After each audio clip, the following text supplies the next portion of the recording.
A to si prezrel, som bol čašník. Dneska pomáham kamarátovi vybrať motor z tohto krásneho Corrada. Motor sa mení kvôli tomu, pretože už žral všetko možné a vyvrela chladiaca a tým pádom sa uvaril. Napravo je Maťo, ten ukradol mikinu od DPD. Naľavo je Peťo z Kaufland mikinou, takže pracovné oblečenie by bolo. Chalani ho začali pomaličky rozoberať, najskôr šiel dole predný nárazník. Samozrejme všetko možné bolo zahrdzavené, čiže to nešlo úplne tak ľahko dole a nie všetky šroby to prežili.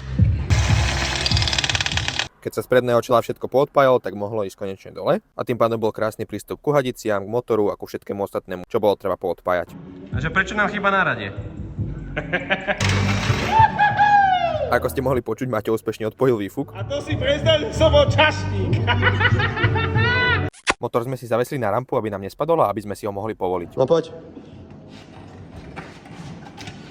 Hej, Peťo to vyťahol sám. Úplne sám. Áno. Vyskočil von. Nikto mu nepomáhal. Tak nikto nebohal. Tým pádom je motor vonku a my si v ďalšom dieli ukážeme, čo sme tam stvárali, lebo sme tam toho stvárali dosť veľa.